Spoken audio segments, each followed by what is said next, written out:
The morning sun cast golden rays through the tall windows of Kensington Palace as guard Thomas. Bradley stood at his usual post near the East Garden entrance. He had been serving the royal family for nearly 15 years. His reputation for discretion and dedication was well known throughout the palace staff. Thomas was a man of routine, someone who believed that predictability kept everyone safe. But on this particular Tuesday morning in late September, everything he thought he knew about his duty would change forever. Princess Charlotte had always been different from what people expected. At 8 years old, she carried herself with a grace that seemed beyond her years. Yet she maintained the spirited curiosity of any child her age. The public saw her at official events, always perfectly dressed and behaving impeccably beside her parents and brothers. But Thomas knew another side of her, the one who would sneak extra biscuits from the kitchen, who asked endless questions about his military service, and who treated every palace guard as if they were family rather than employees. That morning started like any other. Thomas arrived at dawn, went through the security briefing, and took his position. The palace was already buzzing with activity as staff prepared for the day ahead. He watched as gardeners tended to the autumn flowers, their vibrant oranges and deep reds creating a stunning display against the historic architecture. A light breeze carried the scent of freshly cut grass and roses through the corridor where he stood. Around 7:30, he heard the familiar sound of small footsteps echoing down the marble hallway. Princess Charlotte appeared, but something immediately struck Thomas as unusual. Instead of her typical cheerful greeting and bright smile, the young princess walked slowly, her face pale and drawn. She wore a long-sleeved cardigan despite the mild weather, and she kept her arms wrapped tightly around herself as if she were cold or trying to hold something together.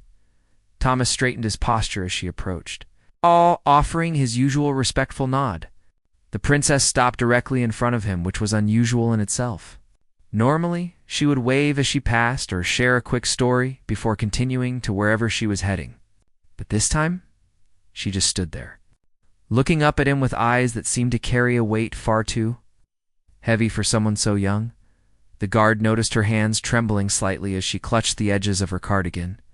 Her usually neat hair appeared hastily brushed, and there were faint shadows under her eyes suggesting she had not slept well. Thomas felt his protective instincts kick in immediately. Something was wrong, terribly wrong, and every fiber of his being told him this was not a moment to simply follow protocol and remain silent. Princess Charlotte opened her mouth as if to speak, then closed it again. She glanced down the hallway, checking to see if anyone else was approaching. The corridor remained empty, except for the two of them, the morning light creating long shadows across the polished floor. Thomas could hear his own heartbeat in the silence that stretched between them. He wanted to ask if she was all right, but royal protocol demanded that guards speak only when spoken to by members of the family. Finally, the princess spoke, her voice barely above a whisper. She asked if anyone else was around, if they could talk privately for just a moment. Thomas felt his stomach tighten with concern. In all his years of service, no member of the royal family had ever made such a request of him. He confirmed they were alone. His professional composure barely, masking the worry beginning to build inside him. What happened next would be seared into his memory forever. Princess Charlotte slowly began to roll up the sleeve of her cardigan, revealing her left forearm. As the fabric moved higher, Thomas felt his breath catch in his throat. His eyes widened in shock and horror at what he saw. Her delicate skin was marked with bruises, dark purple and blue marks that clearly showed the pattern of fingers gripping too tightly. But that was not all. There were also what appeared to be scratches, thin red lines that crisscrossed her arm, some fresh and others beginning to heal. The professional composure that Thomas had maintained throughout his entire military and royal service career nearly crumbled in that instant. His mind raced through possibilities, each more disturbing than the last. Who could have done this to a child, especially this child? The princess was one of the most protected individuals in the entire country, surrounded by security and staff at all times. How could something like this happen within the walls of the palace itself? Princess Charlotte watched his face carefully as she revealed her injuries. She seemed to be gauging his reaction, trying to determine if she had made the right choice in showing him. Thomas forced himself to breathe normally, to think clearly, despite the rage and concern flooding through him. He knew that his response in this moment mattered more than anything else in his career. This little girl had trusted him enough to show him something she had clearly been hiding from others, and he could not let her down. The guard crouched down slowly, bringing himself to her eye level while maintaining a respectful distance. He asked gently if she was in pain, if she needed immediate medical attention. His voice remained steady despite the turmoil inside him, years of training allowing him to project calm even in crisis. Charlotte shook her head slightly, but did not pull her sleeve back down. Instead, she began to speak, her words coming out in a rush as if she had been holding them back for far too long. She told him that she needed to show someone. She could not keep it secret anymore. The fear in her voice was palpable, and Thomas could see her fighting back tears as she spoke. She explained that she was scared, but that she knew she could trust him because he had always been kind to her, because he had once told her that a true guard protects those who cannot protect themselves. Those words, spoken months ago during a casual conversation, had apparently meant more to her than Thomas had ever realized. As Princess Charlotte continued to speak, revealing more details about her injuries, Thomas felt the full weight of responsibility settling onto his shoulders. He was no longer just a guard standing at his post. He had become the one person this young princess had chosen to confide in.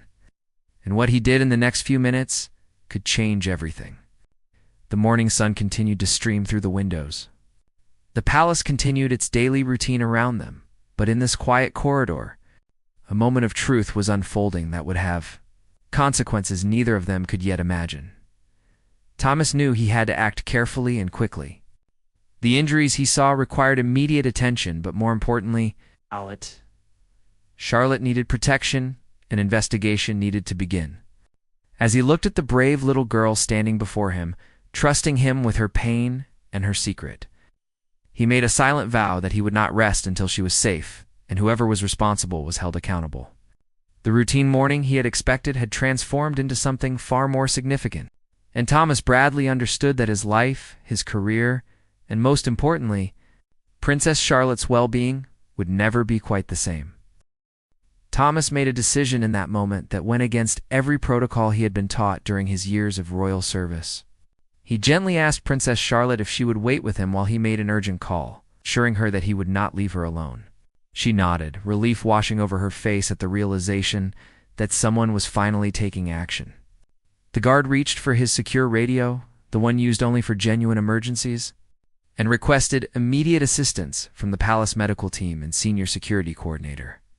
Within minutes, the quiet corridor transformed into a hub of controlled activity. Dr. Sarah Morrison, the palace's chief medical officer, arrived first. She was a woman in her mid-50s, with kind eyes and a reputation for treating every patient, regardless of their title, with equal care and compassion. Behind her came Commander James Patterson, head of palace security, whose stern expression softened the moment he saw the young princess standing there looking vulnerable and frightened. Dr. Morrison approached Charlotte with gentle reassurance, introducing herself even though they had met before during routine checkups. She explained that she needed to examine the injuries properly and asked if Charlotte would feel comfortable going to the private medical suite. The princess looked at Thomas, seeking confirmation that this was safe, that she had done the right thing. He gave her an encouraging nod, promising that he would be right outside the door if she needed anything, as Dr. Morrison led Charlotte away. Commander Patterson pulled Thomas aside.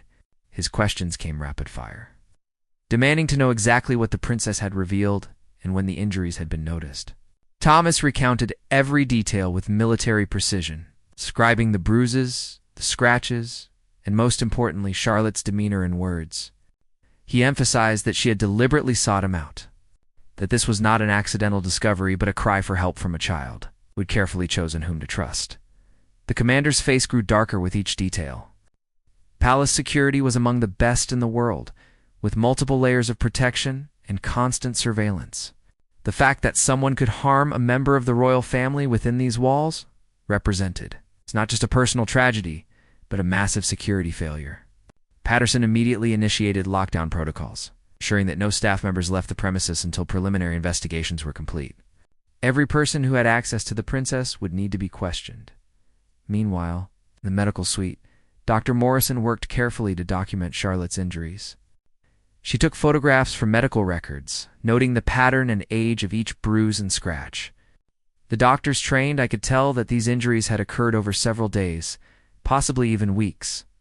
Some marks were fresh, barely a day old, while others had begun the yellowing process of healing. This was not a single incident, but an ongoing pattern of harm.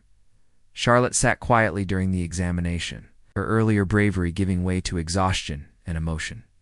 She answered the doctor's questions in a small voice, explaining that the injuries hurt, but that the emotional pain of keeping the secret had hurt even more. Dr. Morrison's heart broke as she listened, but she maintained her professional composure.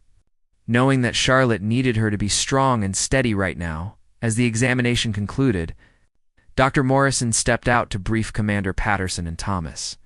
The injuries, while painful and disturbing, were not life-threatening. However, they were consistent with deliberate harm rather than accidental injury. The pattern suggested someone had grabbed Charlotte forcefully on multiple occasions, and some of the scratches appeared to be defensive wounds, marks that occurred when she tried to protect herself or pull away. Thomas felt his hands clench into fists as he heard this assessment. The image of someone hurting this innocent child, someone who had access to her, who should have been protecting her, filled him with a rage he had rarely experienced.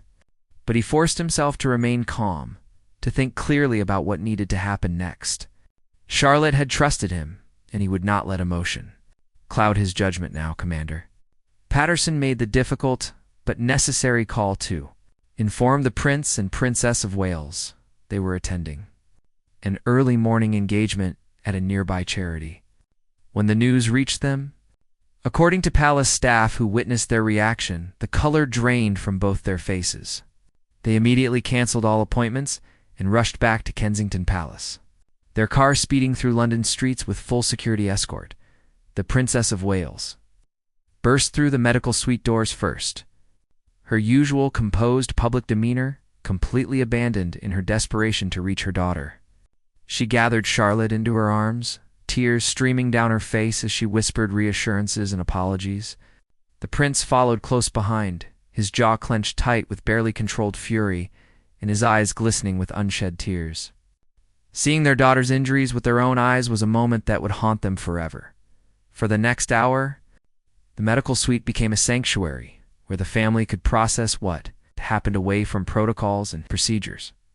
Dr. Morrison explained the extent of the injuries while the Princess of Wales held Charlotte close, and the prince alternated between kneeling beside his daughter and pacing the room, his mind clearly working through how something like this could have occurred under their watch.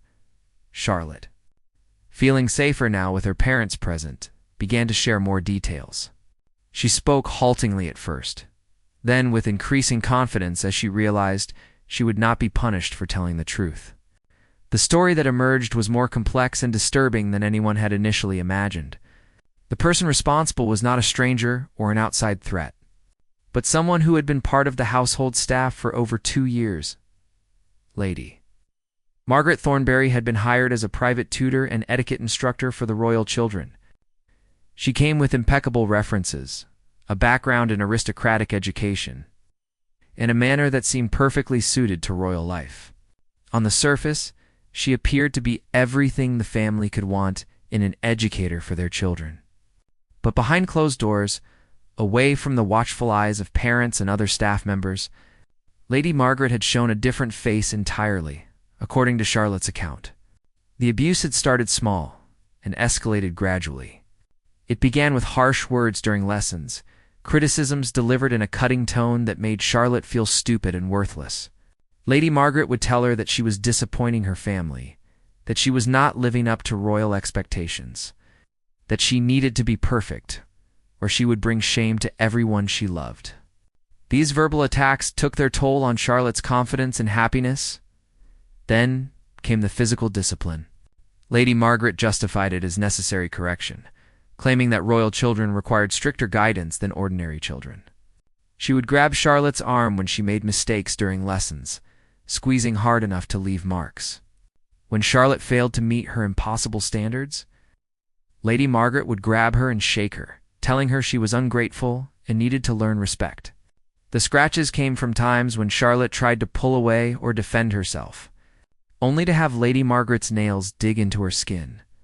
Most disturbing of all was how Lady Margaret had convinced Charlotte to keep silent. She told the young princess that if anyone found out about their sessions, her parents would be ashamed of her. She said that revealing weakness was not something royals did, that Charlotte needed to be tougher, stronger, more disciplined. She threatened that if Charlotte told anyone, she would make sure everyone knew what a disappointment the princess truly was. For a child desperate to make her parents proud and unsure of whom to trust, these manipulations had been devastatingly effective. As Charlotte's story unfolded, the Princess of Wales wept openly while holding her daughter. The prince's face cycled through expressions of rage, guilt, and heartbreak. They had trusted Lady Margaret completely, had allowed her unsupervised access to their children, had praised her strict but seemingly effective teaching methods. The realization that their trust had been so catastrophically misplaced, that their daughter had been suffering right under their noses, was almost unbearable. Commander Patterson, listening to everything from his position near the door, was already coordinating with his security team. Lady Margaret needed to be located and detained immediately, but it had to be done quietly to avoid media attention and to preserve evidence. Within minutes, his team reported that Lady Margaret was in the palace's East Wing, preparing materials for the day's lessons, completely unaware that her actions had been exposed. Thomas, still standing outside the medical suite where he had remained since bringing Charlotte there, felt a profound sense of both validation and sorrow. He had been right to trust his instincts, right to take Charlotte seriously when she revealed her injuries. But the knowledge of what she had endured, the suffering that had been hidden behind her usual bright smiles, weighed heavily on him. He thought about all the times he had seen her in the hallways, all the moments when perhaps she had been hurting but had hidden it so well that no one noticed. The next phase of this crisis was about to begin. Lady Margaret would need to be confronted and removed from the palace. Police would need to be involved despite the family's desire for privacy. Charlotte would need ongoing medical care and therapy to heal from both the physical and emotional wounds. And the entire palace security and staffing protocols would need to be reviewed to understand how someone like Lady Margaret had slipped through every screening process, designed to prevent exactly this kind of situation. But for now, in this moment, what mattered most was that Charlotte was safe, believed, and surrounded by people who loved her. She had found the courage to reveal her pain, and that single act of bravery would set in motion events that would protect not just her, but potentially countless other children who might have fallen victim to Lady Margaret's cruelty in the future. Commander Patterson assembled a small team of his most trusted security personnel to handle the delicate situation of confronting Lady Margaret Thornberry. The operation needed to be executed with precision to ensure she could not destroy evidence or flee the premises. 2 senior officers accompanied him to the East Wing education rooms, where Lady Margaret was meticulously arranging lesson materials on an antique wooden desk, completely oblivious to the storm about to break over her carefully constructed facade. When the commander and his team entered the room, Lady Margaret looked up with her usual expression of refined superiority. She was a tall woman in her late 40s, always impeccably dressed in conservative suits that spoke of old money and traditional values. Her hair was pulled back in a severe bun, and she wore reading glasses on a pearl chain around her neck. Everything about her appearance projected authority and respectability, which had made her deception all the more effective. Her expression shifted from mild annoyance at the interruption to confusion as she registered the serious faces before her. Commander Patterson informed her in calm but firm tones that she needed to accompany them immediately for questioning regarding serious allegations. Lady Margaret's face went through a rapid series of changes, from shock to indignation to carefully controlled composure. She demanded to know what this was about, insisting that she had done nothing wrong and that this treatment was completely inappropriate for someone of her standing. Service. The commander did not engage with her protests. He simply repeated that she needed to come with them now, and that refusing would only make the situation worse. Two officers positioned themselves on either side of Lady Margaret as she gathered her belongings with shaking hands, her mind clearly racing to understand what had happened and how her secret had been exposed. As they escorted her through the palace corridors, staff members stopped their work to watch the unusual procession, whispers immediately beginning to spread through the household. Lady Margaret was taken to a secure interview room used for internal investigations. The space was deliberately plain and uncomfortable, designed to remove any sense of familiarity or control from the person being questioned. She sat in a hard wooden chair while Commander Patterson and a senior investigator from the royal household took seats across from her. A recording device was activated. Lady Margaret was informed that this was now an official investigation into allegations of child abuse. At first, Lady Margaret maintained her innocence with convincing indignation. She claimed that Princess Charlotte was a difficult student who often exaggerated or misunderstood disciplinary measures. She insisted that royal children required firm guidance and that modern society had become too soft in its approach to education. Her words were measured and confident, the performance of someone who had rehearsed justifications in her mind many times before. But as the questions continued and specific details of Charlotte's injuries were presented, cracks began to appear in Lady Margaret's composure. The investigators showed her photographs of the bruises, the distinctive finger marks that matched the size and grip of an adult hand. They asked her to explain how these injuries could occur during normal educational activities. They questioned her about her teaching methods, about times when she was alone with Charlotte, about any incidents she might have forgotten to report to the princess's parents. Lady Margaret's story started to change. She admitted that perhaps she had been too strict on occasion. Maybe she had grabbed Charlotte's arm once or twice to get her attention during lessons. But she insisted it was never meant to hurt, only to correct and guide. She claimed that Charlotte was oversensitive, that children these days were not accustomed to real discipline. She attempted to position herself as the victim of changing social standards, someone whose traditional methods were being unfairly criminalized. The investigators were not swayed by her attempts at rationalization. They presented more evidence, including statements from other palace staff who had occasionally heard raised voices from the education rooms. One housekeeping staff member had noticed Charlotte seeming withdrawn and anxious on days when she had lessons with Lady Margaret.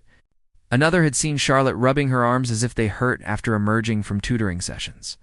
All of these small observations, dismissed at the time as insignificant, now formed a damning pattern when viewed together.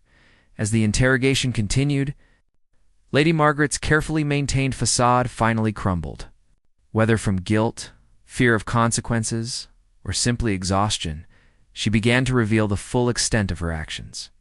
She admitted that the physical discipline had become more frequent and intense over time. She confessed to telling Charlotte that she was disappointing everyone. She needed to be tougher, that revealing weakness was unacceptable for someone in her position. She acknowledged using fear and shame to control the young princess, to maintain authority and compliance. What emerged from her confession was a portrait of a deeply damaged individual who had projected her own harsh upbringing onto an innocent child. Lady Margaret had grown up in an aristocratic family where physical punishment and emotional cruelty were considered normal parts of education. She had been taught that children were to be molded through strict discipline and that showing affection or gentleness created weak character. Rather than recognizing these methods as abusive, she had internalized them as correct and proper, then perpetuated them on to the next generation. Her confession was interrupted by the arrival of police officers from Scotland Yard's Child Protection Unit. Commander Patterson had contacted them earlier, knowing that this matter would need to be handled by proper law enforcement, despite the royal family's natural desire for privacy. The officers read Lady Margaret her rights and informed her that she was being arrested on suspicion of child abuse and assault. As they placed handcuffs on her wrists, the reality of her situation finally seemed to penetrate her denial. She began to cry. It's not from remorse, but from the collapse of the life and reputation she had carefully built over decades. While Lady Margaret was being processed and removed from the palace, the royal family remained in the medical suite with Princess Charlotte. The Prince and Princess of Wales had made the difficult decision to call Prince George and Prince Louis to join them.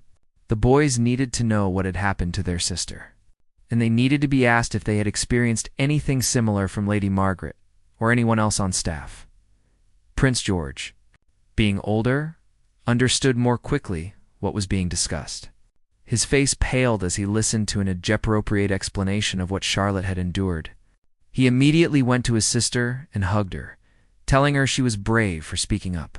When asked if Lady Margaret had ever hurt him, George admitted that she had sometimes grabbed his shoulder hard during lessons and had made comments that made him feel bad about himself. But nothing as severe as what Charlotte described. Prince Louis, younger and less able to fully grasp the situation, mainly seemed concerned that his sister was upset. When gently questioned, he said that Lady Margaret was mean and that he did not like her lessons. But he could not articulate any specific incidents of physical harm.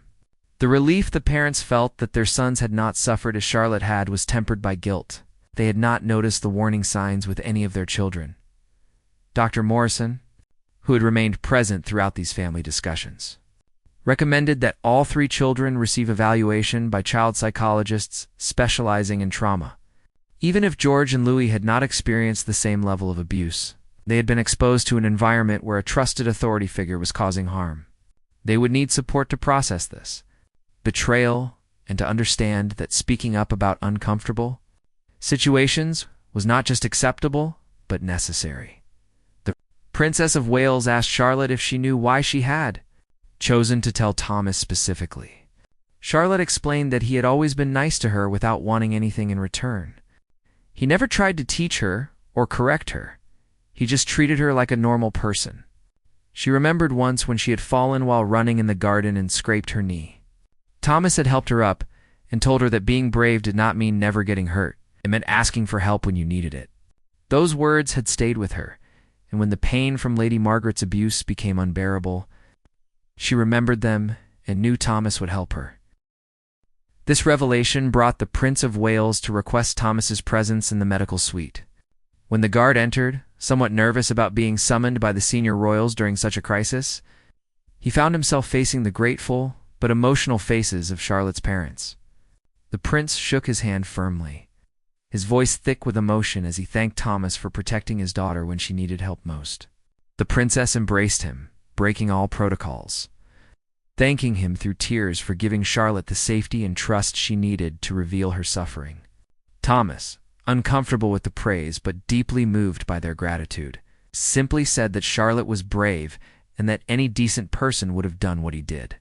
But the prince corrected him, explaining that many people might have followed protocol to the letter, might have been too afraid of overstepping boundaries or causing trouble. Thomas had trusted his instincts and put Charlotte's welfare above rules and procedures, and that choice had potentially saved her from months or years of continued abuse. As the day wore on and the immediate crisis began to settle into a new reality, palace officials started the complex process of managing the situation. While the royal family valued privacy, they also recognized that Lady Margaret's arrest would inevitably become public knowledge. A statement would need to be prepared, one that protected Charlotte's privacy while being honest about what had occurred. The family wanted to use this tragedy as an opportunity to raise awareness about child abuse and the importance of creating environments where children feel safe speaking up. Meanwhile, Charlotte remained close to her mother, occasionally dozing from emotional exhaustion. The physical wounds would heal relatively quickly, Dr. Morrison assured them, but the psychological healing would take longer. Charlotte would need therapy to work through the betrayal of trust, the fear she had carried, and the courage she had ultimately found. But she had loving parents, supportive siblings, and now an entire palace staff who would be even more vigilant and protective than before. Thomas returned to his post as evening approached, but his role had fundamentally changed. He was no longer just a guard standing watch.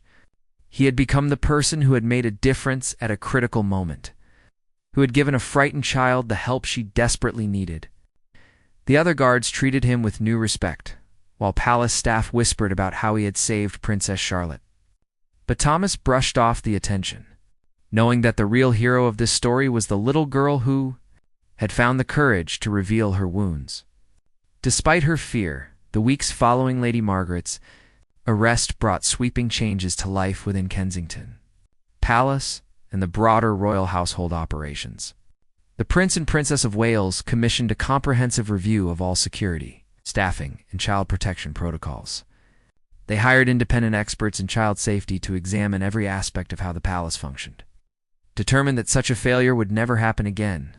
The investigation revealed several systemic problems that had allowed Lady Margaret's abuse to go undetected for so long. One critical issue was the deference culture that existed around certain types of staff members.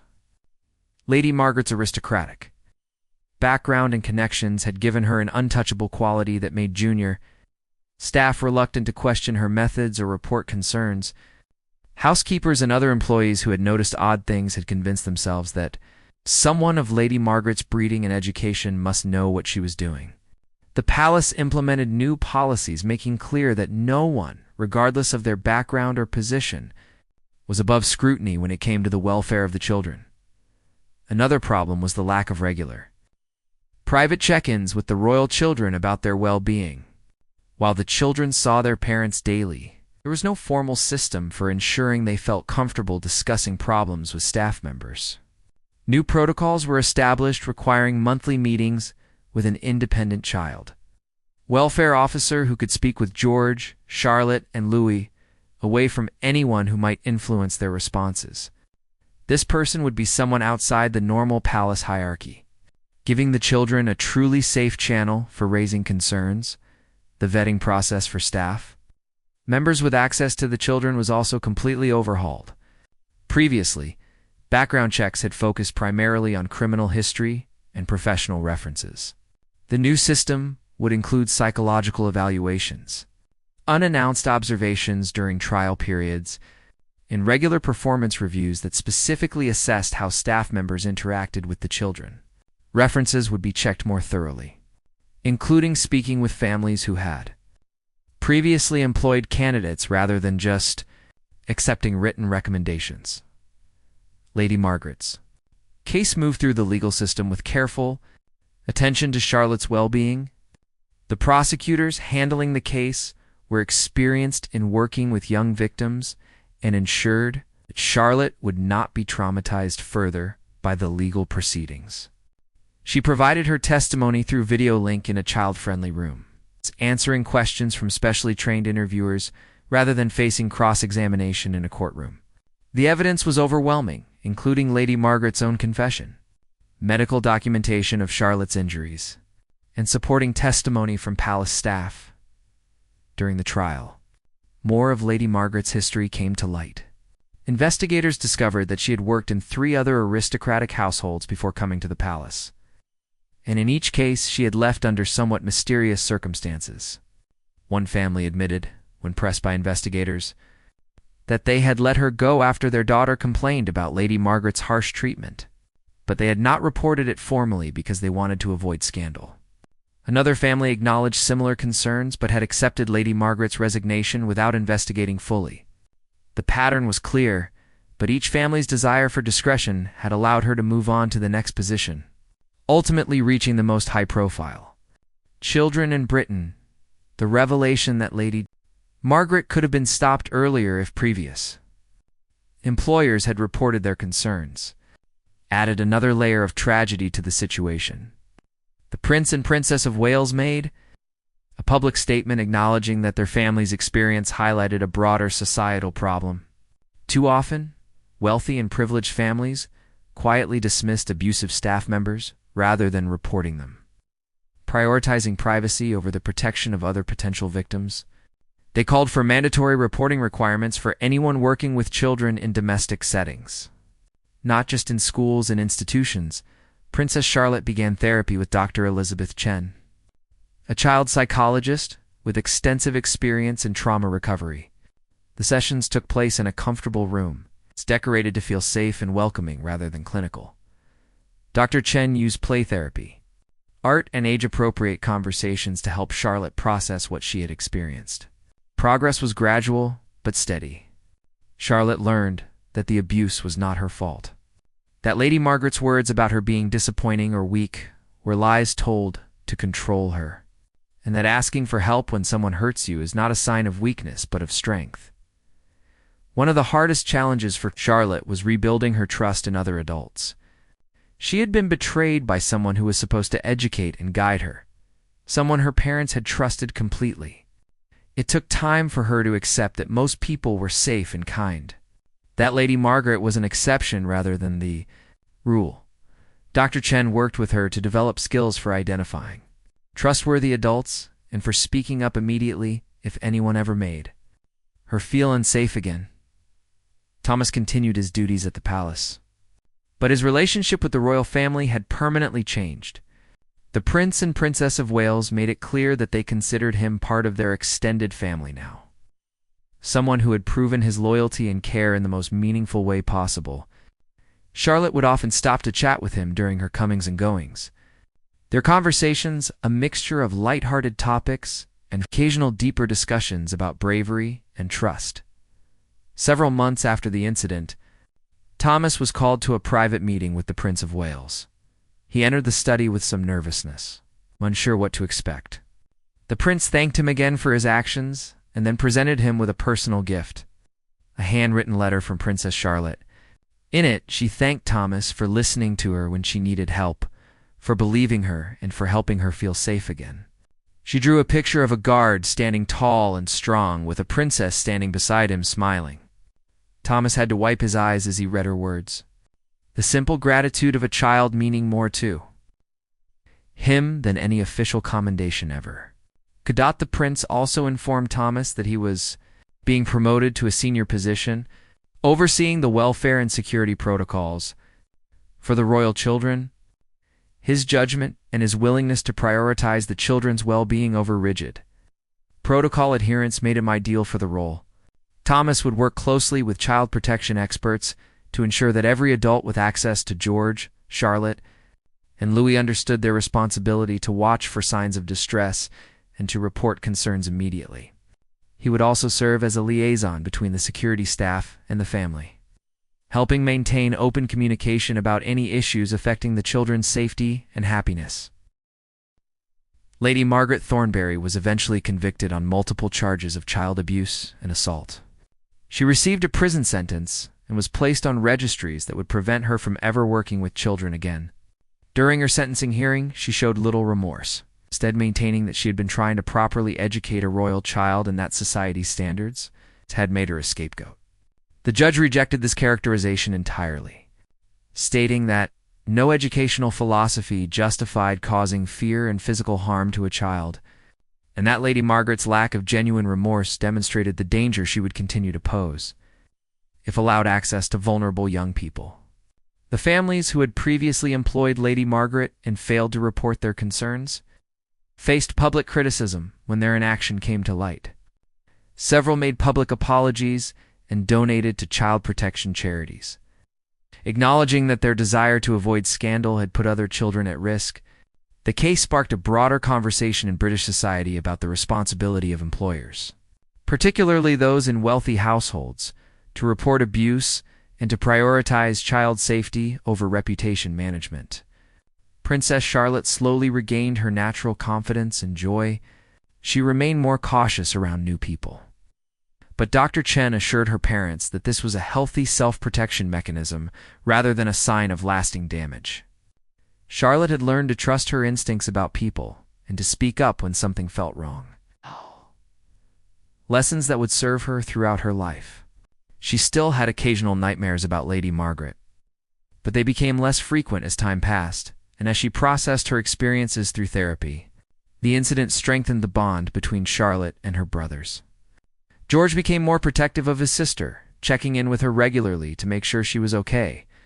Louis, in his childlike way, seemed to sense that Charlotte needed extra kindness and would often give her his favorite toys or save her the best biscuits at tea time.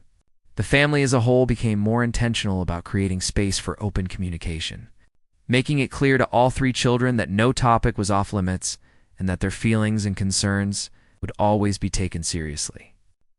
Thomas Bradley often reflected on that September morning when Princess Charlotte had chosen to trust him with her pain. He thought about how easily he could have missed the signs, how he could have dismissed her unusual behavior and let the moment pass. His decision to pay attention, to crouch down and listen, to take immediate action despite the disruption it would cause, had changed the trajectory of a young girl's life. It had also changed his own life, giving him a deeper sense of purpose and a profound understanding of how much difference one person could make by simply choosing to care. The palace staff developed a new culture around child protection, one where vigilance was seen as everyone's responsibility rather than just the duty of parents and security personnel. Regular training sessions were held to help staff recognize signs of abuse or distress in children. The message was clear and consistent. If you see something concerning, report it immediately. The well-being of the children came before everything else, before protocols, before concerns about overreacting, before worries about causing trouble. Princess Charlotte eventually felt ready to share a bit of her story with the public, wanting other children to know that it was okay to ask for help if someone was hurting them.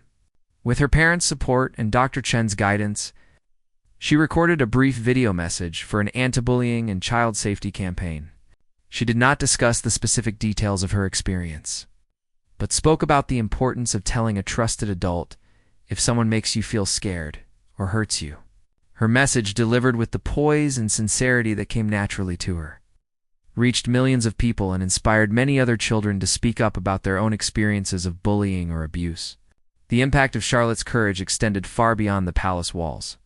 Parliament fast-tracked legislation requiring stricter background checks and regular monitoring for all adults working with children in private household settings. Organizations working on child protection received increased funding and attention. Schools across the country strengthened their programs teaching children about appropriate adult behavior and how to report concerns. One child's decision to reveal her wounds had sparked changes that would protect countless others. On the anniversary of the day Charlotte revealed her injuries to Thomas, the family held a private gathering in the palace garden. It was not a celebration but a quiet acknowledgement of how far they had come and how much had changed. Charlotte planted a rose bush in the garden, a pink variety called Courage that would bloom each year as a reminder of her strength. Her brothers helped her dig the hole and water the soil, while their parents watched with pride and lingering sorrow for what their daughter had endured, but immense gratitude for her resilience. Thomas stood at a respectful distance, having been invited to witness the private ceremony. As Charlotte finished planting the rose and stepped back to admire her work, she caught his eye and smiled. It was a genuine smile, one that reached her eyes and reflected the healing that had taken place over the past year. In that smile, Thomas saw a confirmation that he had made the right choice, that his willingness to act on instinct and compassion had helped restore a childhood that had been temporarily darkened by cruelty. The story of Princess Charlotte and Guard Thomas Bradley became a powerful reminder that heroes are not always found in dramatic rescues or grand gestures. Sometimes heroism is simply paying attention, believing a child who asks for help, and having the courage to act even when it disrupts carefully maintained systems and protocols. Charlotte's wounds had shocked everyone who learned about them, but her recovery and the changes sparked by her courage offered hope that, from tragedy, could come protection and prevention for others. As life at Kensington Palace settled into a new normal, Charlotte continued to grow and thrive. She remained the spirited, curious, intelligent young girl she had always been. But now, with a deeper understanding of her own strength and value, she knew that speaking up had been hard but right, that revealing her pain had not made her weak, but had shown true courage. And she knew that in Thomas and countless others who had rallied around her, she had found proof that good people far outnumbered those who would cause harm, and that asking for help was not a sign of failure but an act of wisdom and bravery that could change everything.